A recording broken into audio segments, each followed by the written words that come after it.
Welcome to the Rooted Feminine podcast, a space to slow down, soften, and reconnect with the sacred rhythms of nature, spirit, and ultimately yourself. I'm Amara, and together we'll explore feminine energy, slow living, and grounded practices for spiritual healing and reconnection. Without further ado, let's dive in. Hello, guys. Welcome back to this week's episode of the Rooted Feminine podcast. Before we even dive in, I think I need to just take a moment and say thank you so much for the response to the first episode last week. I actually just didn't even expect any of it, and I am just so unbelievably filled with so much joy that you are all so excited about it. So thank you so much for people have left reviews, there have been ratings, there have been so many comments over on YouTube on these episodes, and I'm just so grateful and so excited that you guys are so excited. So before we even dive into this week's episode, thank you so much for your excitement and for being here, and welcome back to the podcast. It is a summer stormy afternoon. I'm currently sat here looking out the window and the heavens have opened. It is cozy. I've just taken a fresh loaf of banana bread out of the oven, and that is very much the vibe for this afternoon at least. I really love these summer storms, which actually I never used to, and I shared a quote in one of my classes that I taught this week around summer storms. I actually thought it was perfectly fitting for this week's episode. This week we are diving into Dark Nights of the Soul and Tower card moments. So let me just share this quote that I shared with my students on Monday. So yes, the quote that I shared in this class on Monday, and it feels like the perfect opening for this episode, was, "And all at once, the storm is over. And when it's over, you won't remember how you made it through, how you managed to survive. You won't often even be sure if the storm is really over. But one thing is for certain, when you come out of the storm, you won't be the same person who walked in. That's what storms are all about. Because there's something storms create that calm seas never do." And that really does, I guess, kind of set the scene for this episode. And I really want to just say that if there is anyone out there who has been through a relatively tough time recently, or is going through one right now, or has experienced any of this episode is 150% for you. So welcome. I'm so happy you're here, and I'm so grateful you're taking the time to tune in and chat. And yeah, let's dive straight in. I've got a world of notes next to me, and I just cannot wait to dive into this topic. This is a really, really big topic when it comes to Dark Nights of the Soul, ego deaths, when we're talking about those tower card moments, and when we're talking about life's harder moments. And you know what? I think that there is a bit of a epidemic almost, that's maybe a bit of a dramatic word, but there is a real sort of approach to life's harder moments and these more challenging moments, sometimes within New Age spirituality, that really tries to downplay them and really tries to basically, and I mentioned this in last week's episode a little bit, but basically tries to spiritually bypass these things. And that is why I actually wanted to spend an entire episode diving into this, because I feel like when I was moving through this, whilst there were some resources, I would have so appreciated hearing more, and I also would have really appreciated hearing about someone navigating this in the position of a teacher rather than as sort of feeling as if I was alone. It's really nice to know that we all move through this, or even if we don't all move through this, for many of us, this is a part of our journey in life, our spiritual journeys, is these moments of dark nights in the soul and these ego deaths, and the moments where maybe our identity falls apart and everything we thought we knew about ourselves begins to fall away, and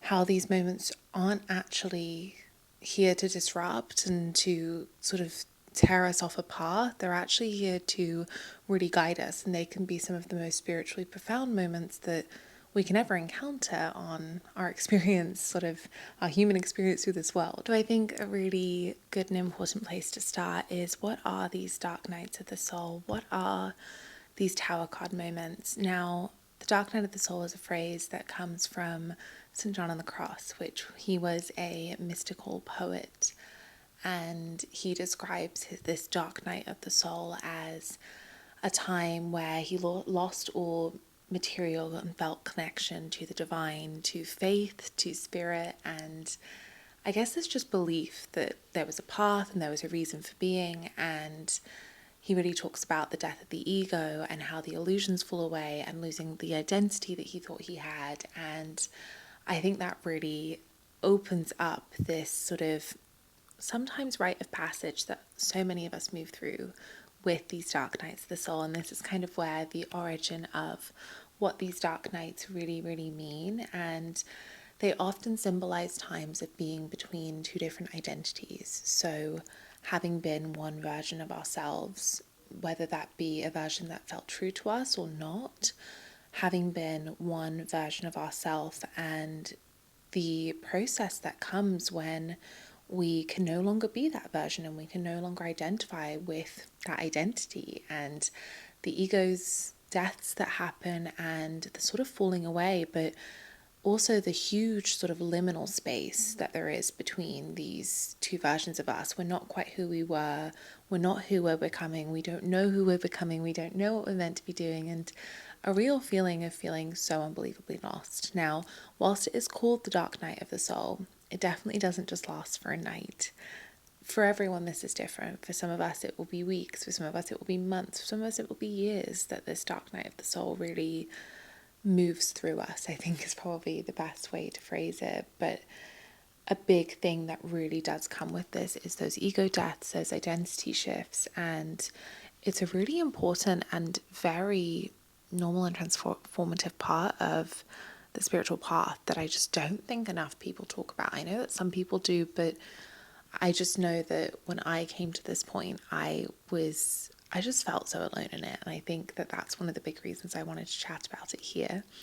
On top of St. John on the Cross and the teachings that come there, we also feel this theme of the dark night of the soul really echoed in Dante's Inferno, which is another very religious and spiritual text. And he really talks about feeling lost in a dark wood in the middle of life and not really knowing where to go or where to begin or what to do next. And I think that just describes it so unbelievably beautifully. And we see this entire sentiment really echoed within the tarot. Now, so many of you that know me will know how much I love working with the tarot. I'm a tarot reader. I also just think that the archetypes and the story that weaves around the tarot carries so many lessons. Like, we could spend an entire podcast episode on just one card from the tarot, but I really wanted to talk about the Tower card because I think this just echoes these dark nights of the soul so perfectly. Now, for anyone who hasn't seen the Tower card before, the Tower card is a card within the tarot deck that basically shows a tower of some sort, a structure, a palace, whatever it might be. And usually within the traditional Rider-Waite sort of depiction of it, there are flames and the tower is on fire and it's falling to the ground. And you see quite often people jumping out of the tower. There's usually water around it.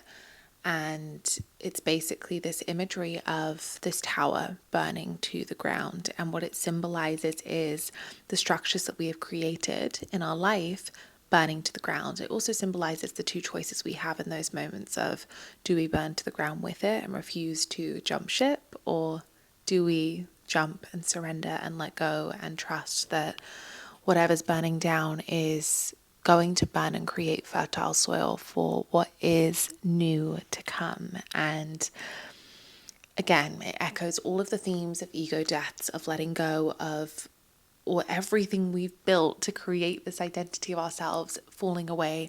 And a big thing that I think kind of comes with this dark night of the soul and these tower card moments is the fact that we cannot choose when these happen. We have no maybe not know, but we have very little sort of power and agency over when these things happen. It is a divine moment and it happens when we need it or when it's meant to. And there's also no way of stopping it either.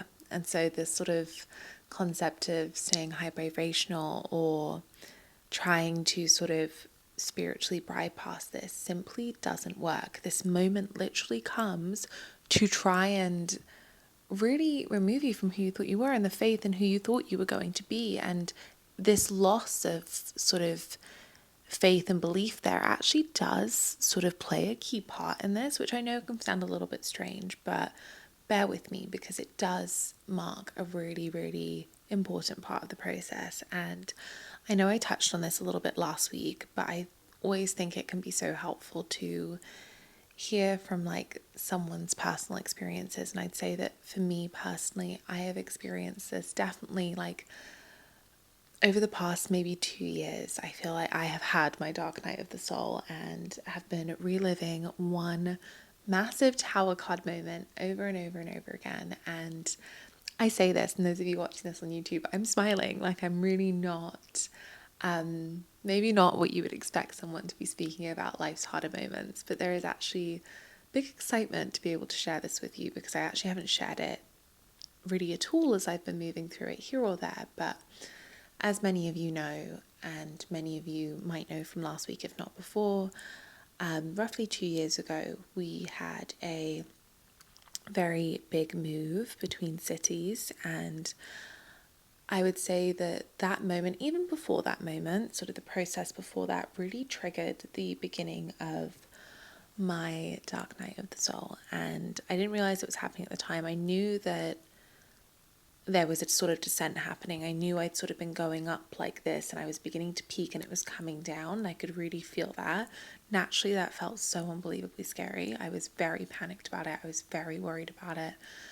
And kind of that move halfway across the world really kind of kickstarted it and got it going. And I'd say that from that point onwards, it led to the biggest ego death that I have ever experienced in my life. Like I had my identity at work fall away. I had friendships that helped me build my identity fall away. I had relationships to spaces and to people and to home and things like that begin to fall away and change. The way in which I felt about things was beginning to change, and everything that I had began to build that really told me who I was as a person, whether it was I'm a yoga teacher, I'm a good yoga teacher, I'm a business owner, I am someone who's very driven and ambitious, I am someone who is from here and has these friends, and whatever it might be, all of these things began to fall apart around me. And I can safely say that my identity completely shifted. Like every sort of aspect in my life that I was identifying myself by, all of a sudden overnight was gone. And I didn't feel like I could identify myself in the same way.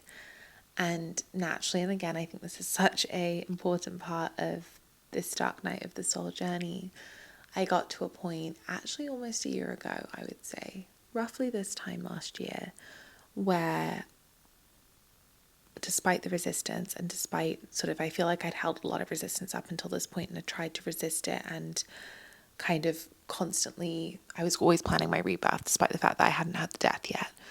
But I got to a point where around this time last year, I just really sat down with myself and I went, you know what? I am completely and utterly lost.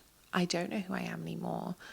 I really am just so lost. Like my identity, I don't know who I am. And that is a really scary thing, I think, to firstly admit to yourself.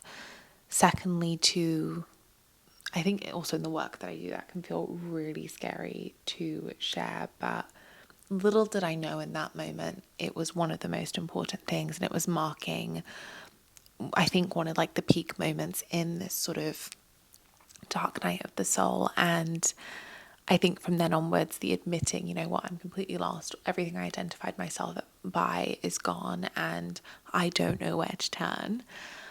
From then, I kind of said to myself, I was like, right, well, it's time to rebuild. It's time to figure out who I am now, not who I was, but who I am now. And we're ready to do this. It's time now. And from that point forwards, I slowly began to weave and knit together, not necessarily a new identity, but a more true identity, one that wasn't related to my work or my job, one that wasn't related to my relationships with anyone, one that wasn't related to where I live, wasn't related to the way I look. Like, it was a complete and utter unraveling of the outward, and really kind of drove me into shadow work and to that really deep inner work. And I feel it's also really important to say that I was not someone who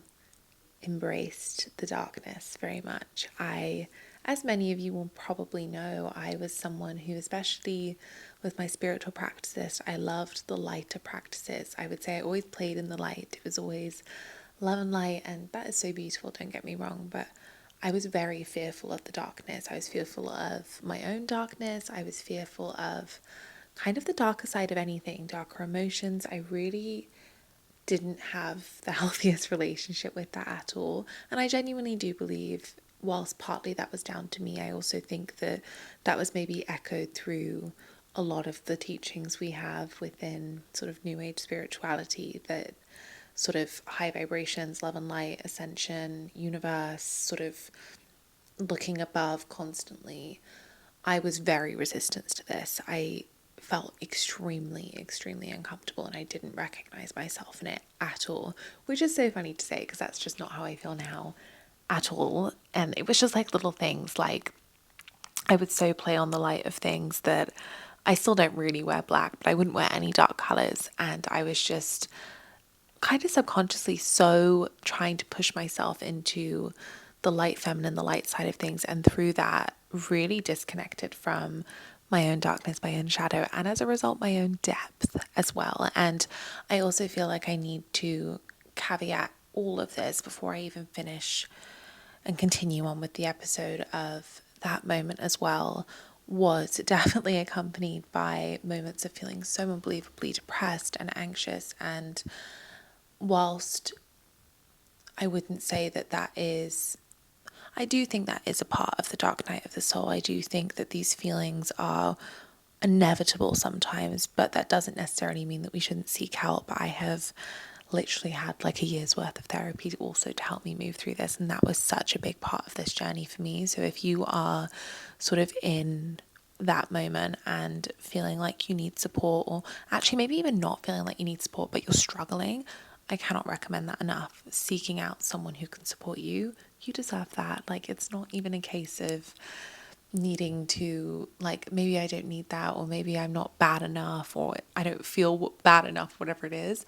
Honestly, if you ever feel like you need that support, I cannot stress enough to go and seek it, because that has also been such a huge part of this process and the rebuilding identity. I'm not sure if I would have done that in the same way on my own. So I am so grateful for that part of the process. And I just want to put that there, because I also just want to remove any stigma that is around it, because therapy is great. And I honestly, even if you pull tarot cards and do shadow work and this, that, the other, and you think, well, I'm kind of doing therapy myself anyway, so would it actually be helpful? It probably would. You could probably do with someone, even if they're just there to say, you know what, you don't need to be the highest perfect version of yourself. We can work, and really acknowledge the authentic version of yourself. But anyway, I feel like I needed to kind of put that there. But I think that moment really marked a big part of this dark night of the soul for me, and really shifted the way I felt about this. Whereas I think a lot of us may meet this point and may meet this tower card moment with a lot of resistance.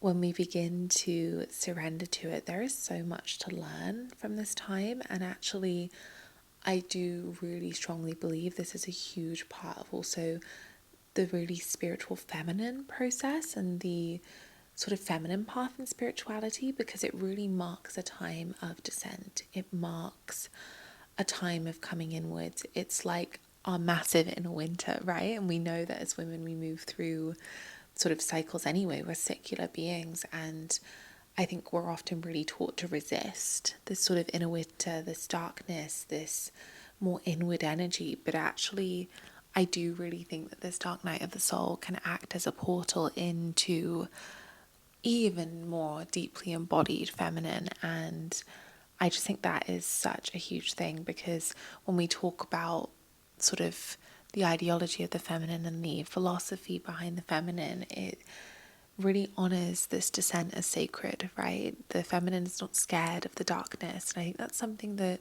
again, we can often forget when talking about feminine energy within New Age spirituality. One second, I need a tea break.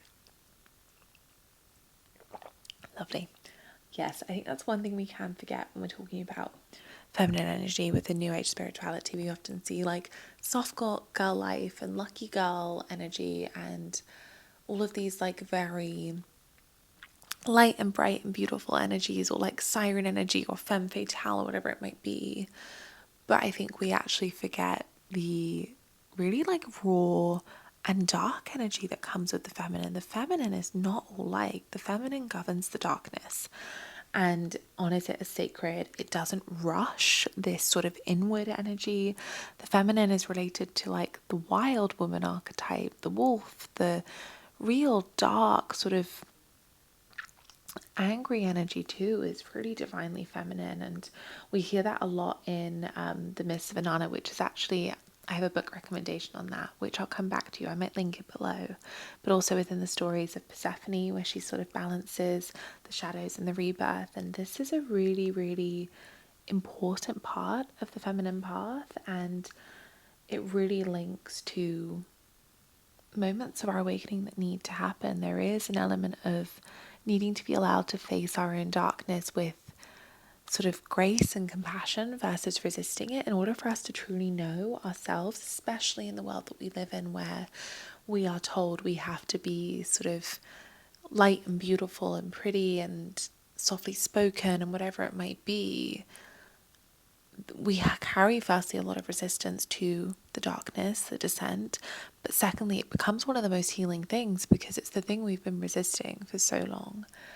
And I just think that it really marks that moment. And whilst it marks this moment of descent, this darkness, what it truly is, and this was a quote that really stuck with me throughout my own experience, which I'm not sure is fully done just yet, but something that really stuck with me is you're not being buried, you're being planted.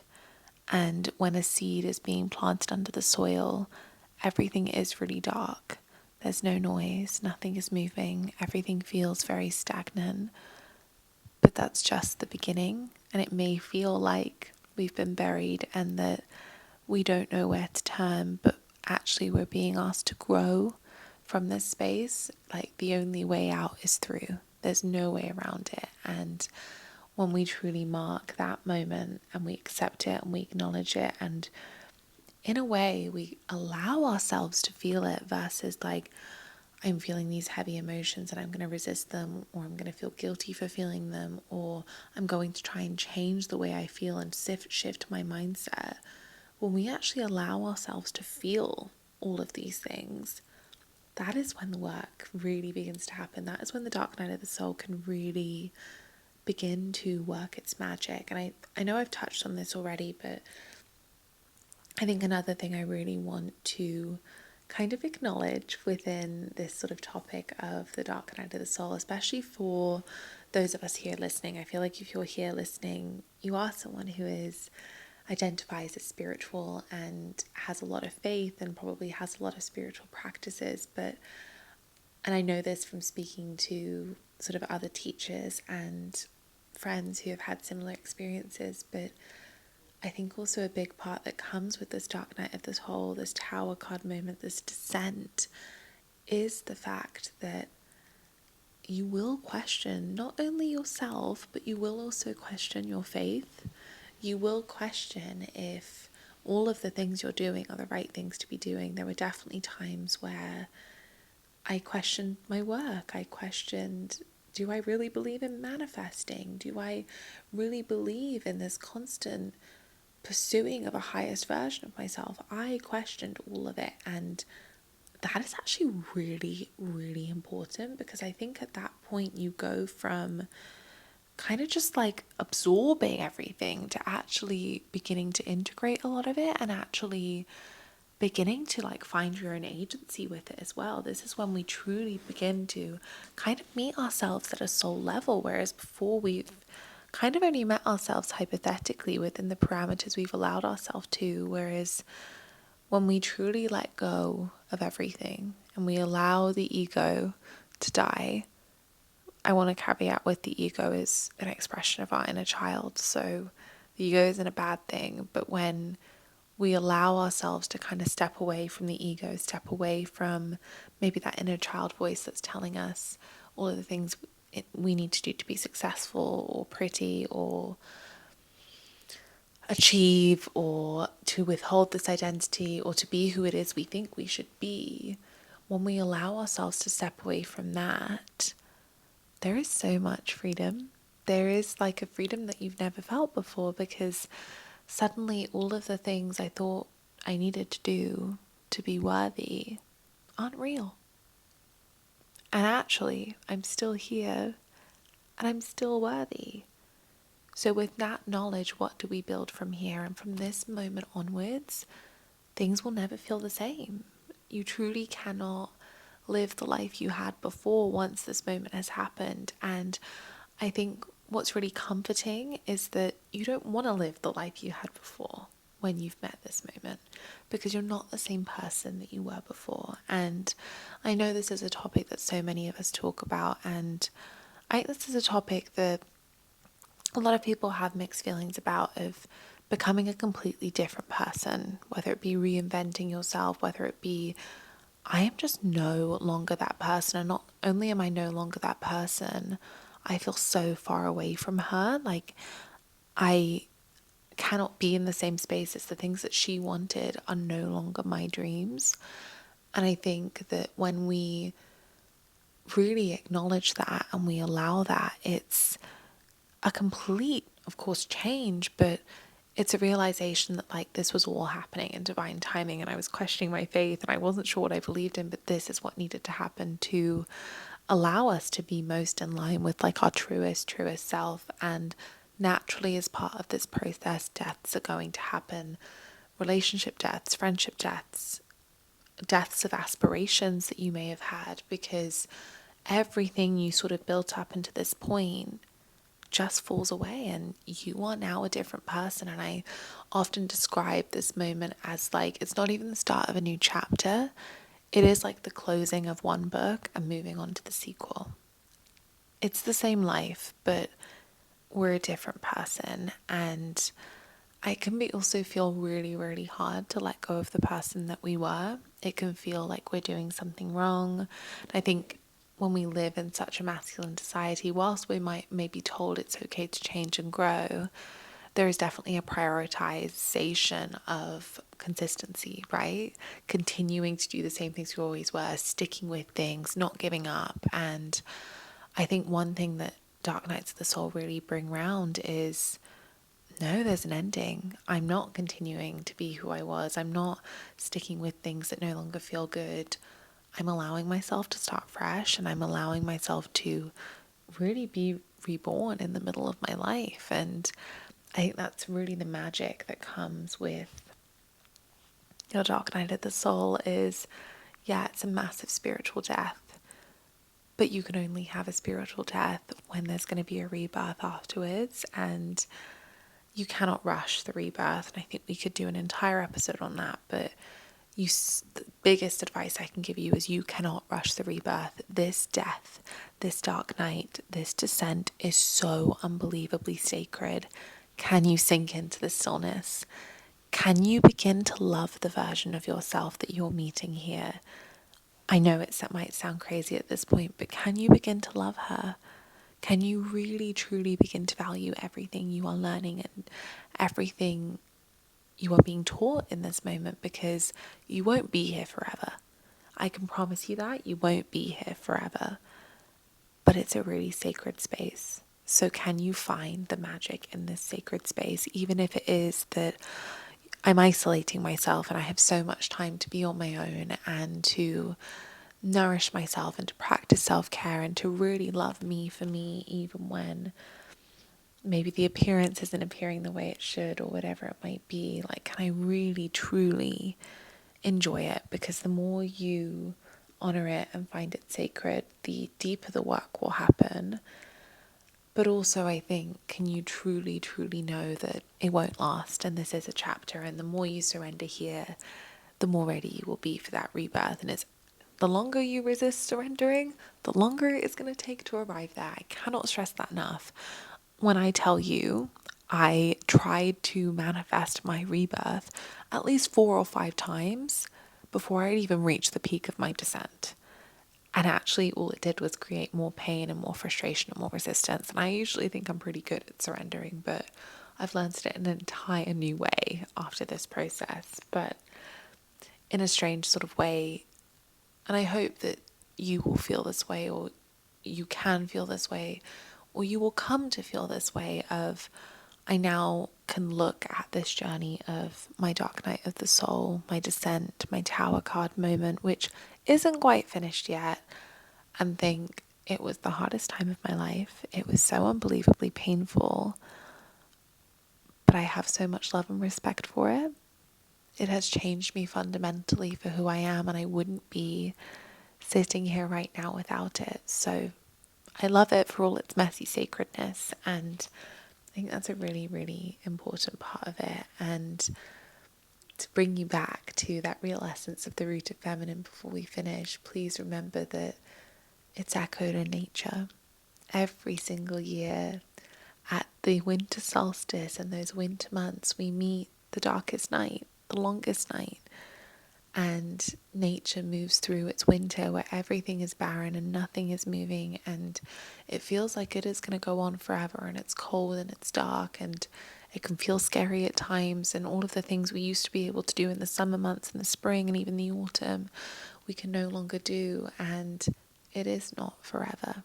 It is a cycle, and without this point in the cycle we would not be able to bloom in our next sort of season to the same heights without it. And we are going to talk at length about how this dark night of the soul and this descent forms such a vital part of the feminine path and spirituality. But I really just wanted to take an episode to really sit here and be with you and talk about life's harder moments, because they are brutal.